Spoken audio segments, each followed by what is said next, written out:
शुभ प्रभात। जुलाई 17, 2021 है। उकाब इकट्ठे हो रहे हैं। पत्र भाई जोसेफ ब्रैनम की ओर से, ब्रैनम टैबरनेकल, जेफरसनविल, इंडियाना से। हम आपको इस पत्र को 17 से अधिक भाषाओं में पढ़ाने में सक्षम होने के लिए बहुत खुश हैं। इसका अनुवाद किया जा रहा है।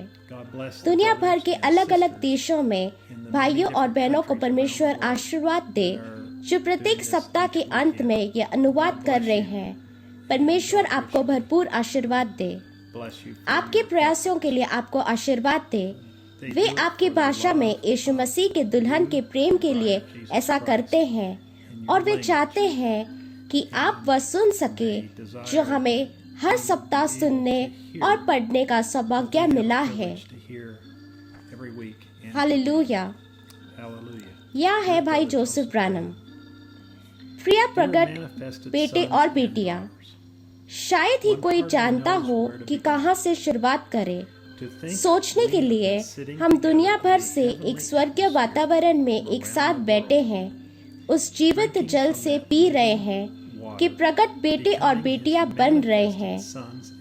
ये संदेश पूरी तरह से समझ दे रहा है हमें स्थिति में रखकर, और हमें बता रहा है कि हम मसीह यीशु में कौन हैं। ये संदेश क्या कर रहा है? क्योंकि मैं तुम्हारा समर्थन करता हूँ, तुम एक पवित्र कुमारी के रूप में मसीह के साथ संलग्न करता हूँ। महिमा, परमेश्वर ने अपने 7वें दूत को एक पवित्र कुमारी के रूप में हमें उसके पास भेजने के लिए भेजा। उसके द्वारा बोले गए प्रत्येक शब्द से हमारा मूल्यांकन किया जाएगा। इसका मतलब है आपको प्ले का बटन दबाना है। उसने आकाश में अपनी पहली पवित्र शास्त्र लिखी, फिर उसने अपनी दूसरी पवित्र शास्त्र पत्थर पर लिखा। उसकी तीसरी पवित्र शास्त्र आने वाले महान होशियार बौद्धिक दुनिया के लिए कागज पर लिखी गई थी। लेकिन आज महान प्रकाशन दिवस, हमारे पास उसका पूर्ण और सर्वोत्तम रचना है। यह टेप्स द्वारा परमेश्वर की आवाज अपनी दुल्हन को पुकार रही है। नबी ने कहा, और जब आप प्रभु यीशु मसीह के सामने आएंगे तो आप हमें अपनी सेवकाई की ट्रॉफियों के रूप में प्रस्तुत करेंगे। और हम सब एक मन से चिल्लाते हैं, हम जानते हैं कि हम आश्वासन के साथ आराम कर रहे हैं। कहा, आप हमें उसके सामने पेश करेंगे और फिर हम सब फिर से पृथ्वी पर वापस चले जाएंगे, हमेशा के लिए जीने के लिए। मसीह की दुल्हन किससे चिल्लाई और कहा कि हमें परमेश्वर के सामने पेश करेगी? परमेश्वर की नबी, उसकी सेवकाई द्वारा। आप इन टेपों को अपने कलीसिया में कैसे नहीं चलाना चाहेंगे? केवल ये संदेश, ये टेप कलीसिया को परमेश्वर के साथ इस तरह के सामंजस्य में ला सकती है जब तक कि हम में दुल्हन की अभिव्यक्ति प्रकट ना हो जाए। मैं आपसे ये कैसे कह सकता हूँ, टेप के साथ रहो। मैं नबी ने जो कहा उसे देखने के लिए मैं खाका पर वापस गया। मुझे उम्मीद है कि आत्मिक दिमाग इसे पकड़ सकती है। मुझे यकीन है कि तुम करते हो, लेकिन मुझे आश्चर्य है, वैसे भी आप हर देश के द्वारा नहीं कर सकते। आप इसमें टेप भेज सकते हैं। परमेश्वर के पास उस मन को पकड़ने का कोई तरीका होगा जहां वो बीज बोया गया है। सही, और जैसे ही प्रकाश उस पर प्रहार करता है वह चला जाता है, जीवन लेता है। कुएं के छोटी औरत की तरह उसने कहा, यह वह है। उसने इसे पकड़ लिया। हमारे लिए यह चट्टान में शहद है। ये आनंद अवर्णीय है। ये धन्य आश्वासन है। ये आत्मा का लंगर है।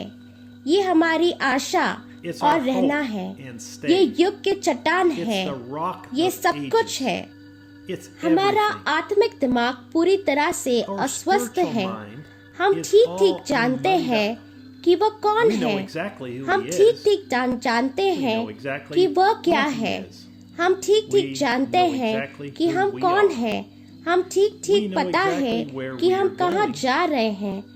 हम जानते हैं कि किस पर हमें विश्वास किया है और उस विश्वास दिलाया कि वह उस दिन को बनाए रखने में सक्षम है जिसे हमने उस दिन के खिलाफ दिया है। फिर यदि परमेश्वर ने हम पर प्रकट किया है जो हम उसके दूत हैं, वह सारी शक्ति जो स्वर्ग में है, वह सब कुछ जो परमेश्वर है, उसके सारी दूत और उसकी सारी शक्ति हमारे वचनों के बाद है।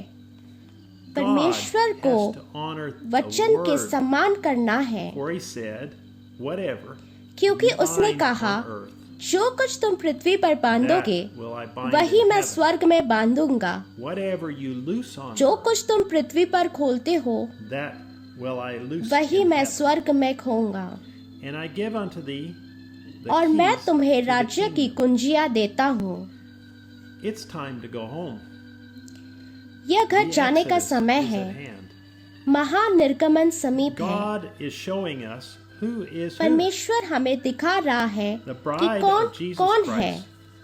यीशु मसीह की दुल्हन उस देश में निर्गमन संपादन किया जाएगा, वादा किए हुए देश में।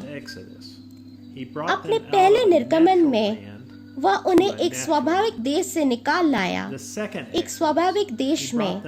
दूसरा निर्गमन वे उन्हें एक आत्मिक स्थिति से पवित्र आत्मा के आत्मिक बपतिस्मा में ले आया।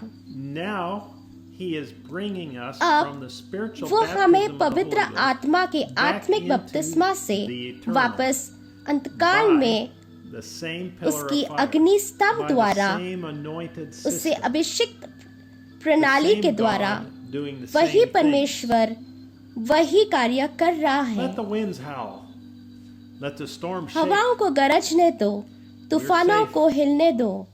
हम सदा सुरक्षित हैं। हम वही हर शब्द पर विश्राम कर रहे हैं। रविवार को दोपहर 2 बजे जेफरसनविल समय पर हमारे साथ आए और हमारे दिन के लिए परमेश्वर द्वारा बोले गए प्रत्येक शब्द पर विश्राम करें। उसके जल्द आने के लिए खुद को तैयार करें और सुने। तीसरा निर्गमन 63-063 भाई जोसेफ ब्रैनम। कुछ वचन पढ़ने के लिए निर्गमन 3:1-12, उत्पत्ति अध्याय 37, उत्पत्ति अध्याय 43।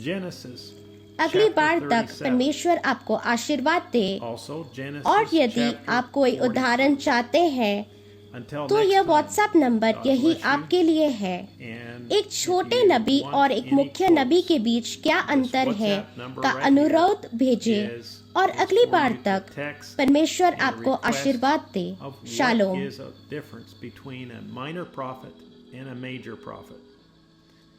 And until next time, God bless you and shalom.